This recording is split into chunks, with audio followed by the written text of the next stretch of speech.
Salut à tous, j'espère que vous allez bien. Je vous retrouve aujourd'hui pour une nouvelle vidéo qui va être la vidéo du prévisionnel et du bilan.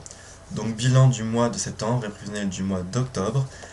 Au mois de septembre, j'ai effectué 9 lectures, dont 3 manuscrits. J'ai eu une petite déception, un gros coup de cœur. Donc un mois franchement vraiment sympathique. Et je me suis prévu 8 lectures pour le mois d'octobre. Donc je ne sais pas si j'arriverai à les lire toutes, mais en tout cas, j'ai prévu, on verra bien. Donc au mois de septembre, j'ai commencé avec le tome 4, le tome 3 pardon, de Wayne Nest, qui s'appelait Trompé de Jess Hain, publié aux éditions Milady, collection Bitlit, auquel j'ai mis une note de 7,5 sur 10.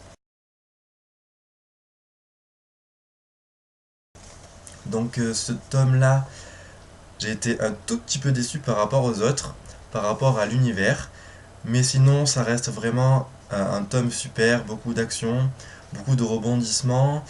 Le personnage principal qui est Shara est vraiment toujours égale à elle-même. Elle est toujours pétante, avec un caractère fort. Et j'adore toujours autant cette série. Et je compte lire le tome 4 qui va sortir en novembre, il me semble. Voilà. Ensuite, j'ai donc lu les 3 manuscrits que je vous ai dit. Donc, je peux le droit d'en parler, donc motus et bouche cousue. J'ai ensuite enchaîné avec La femme sans peur, le volume 1 de Jean-Philippe Touzeau, publié aux éditions H8 Seeds, donc c'est Amazon, autopublication. Donc là j'ai mis une note de 7,5 sur 10.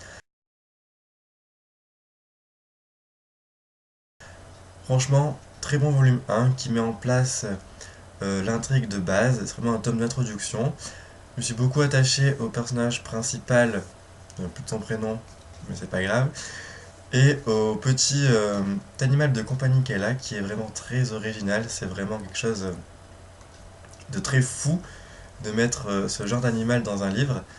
Mais voilà, on a plusieurs points de vue qui apportent quand même une petite richesse à l'histoire, une bonne intrigue de base, et il me targue vraiment de lire le volume 2 parce que la fin nous rend vraiment curieux de lire la suite.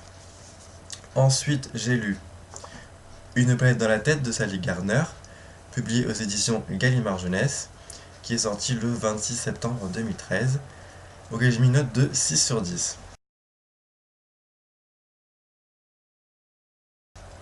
C'est ma petite déception du mois.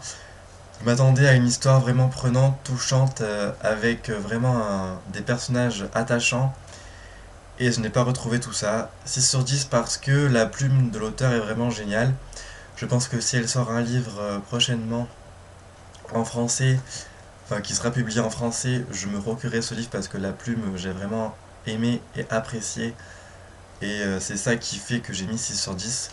Mais sinon, j'ai trouvé l'univers pas assez exploité, les personnages assez fades, et c'est ma petite déception. Voilà. Ensuite, j'ai lu La Terre des Centaures, pardon, le tome 1, Le cycle des centaures de Paul A. Garance, publié aux éditions Booksmaker, qui est une édition totalement numérique, mais l'auteur m'a appris que ce livre-là va sortir en version papier, donc je suis super content pour lui. Et j'ai mis une note de 6,5 sur 10. Donc j'ai beaucoup aimé, enfin beaucoup, j'ai aimé ce livre par rapport à l'univers, par rapport aux personnages. Ce qui m'a un peu déçu, c'est que j'ai l'impression de tourner en boucle. Donc voilà, on faisait la quête du personnage principal, on est revenu au point de départ. Et je ne sais pas vraiment ce qui va se passer dans le tome 2, mais je pense que je le lirai quand même parce que l'auteur m'a assez tenté. Donc voilà, donc lecture agréable, mais sans plus. Ensuite, j'ai lu Cœur de loup de Florence Taès, qui est un tome 1. C'est de l'autopublication sur Amazon, auquel j'ai mis une note de 7,5 sur 10.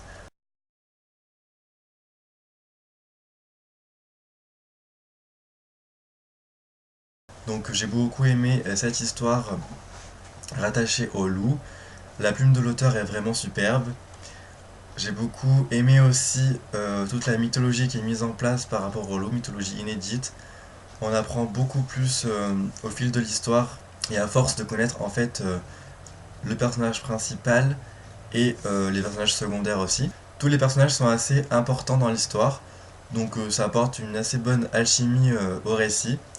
Et franchement, j'ai beaucoup aimé. Donc, si l'auteur publie son tome 2 très vite, ce sera vraiment super. Donc voilà, moi j'ai beaucoup aimé cette histoire et je vous recommande vivement.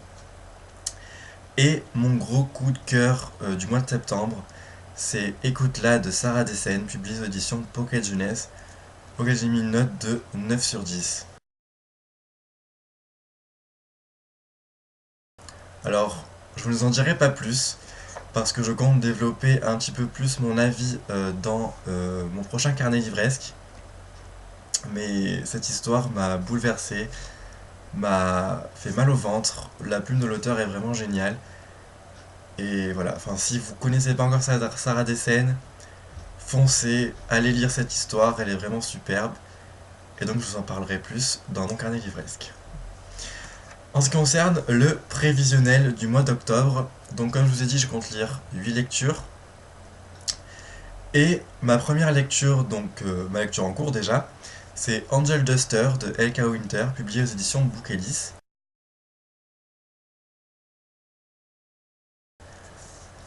Voilà, donc ma lecture en cours, j'aime assez, j'en suis qu'à 25%, je compte mettre un coup de fouet ce week-end pour le finir. C'est assez plaisant comme lecture, un univers assez sombre, mais voilà, je vous en parlerai plus dans mon carnet livresque. Ensuite, je compte lire Big Easy de Ruta Sepetys, publié aux éditions Gallimard Jeunesse dans la collection Scripto, qui va sortir le 17 octobre. Donc c'est mon partenariat avec Gallimard de ce mois-ci. J'ai vraiment hâte de lire ce livre. L'histoire a l'air vraiment superbe. Et voilà, trop hâte, franchement. Ensuite, je compte lire Quitter le monde de Douglas Kennedy, publié aux éditions Pocket. Lecture qui va participer à mon challenge personnel que je me suis lancé, donc un mois, un genre pour découvrir un nouveau genre tous les mois. Donc voilà, je compte lire ce livre-là. Ensuite, j'ai envie de sortir, enfin que j'avais prévu de sortir déjà, Balfire, le tome 1, Le Calice du Vent de Kate Kiernan, publié aux éditions MSK. Bah, j'ai envie de voir un petit peu ce que vaut cette histoire de Kate Kiernan. Je compte lire ensuite Les Enfants de Cendre de Katrina Olson, publié aux éditions Michel Lafon, qui est un petit thriller, et cette lecture fera partie aussi de mon challenge un mois un livre. Non, un mois en genre, ouais, c'est mieux. Le mec qui connaît même pas son challenge. Ensuite, je compte lire aussi La fille qui ne croyait pas au miracle de Wendy Werder, publié aux éditions Hachette dans leur collection Black Moon. Cette histoire me tente depuis que j'ai acheté le livre, donc ça doit faire au moins 6 mois. Je ne sais pas vraiment ce que ça vaut, mais j'ai hâte de découvrir ce petit récit. Et les deux dernières lectures que je me suis rajoutées comme ça, parce qu'elles me font envie, et ça me permettra de finir une duologie. Donc c'est le tome 2 de Phoenix, Le Brasier des souvenirs de Karina Rosenfeld, publié aux éditions Robert Laffont de leur collection R.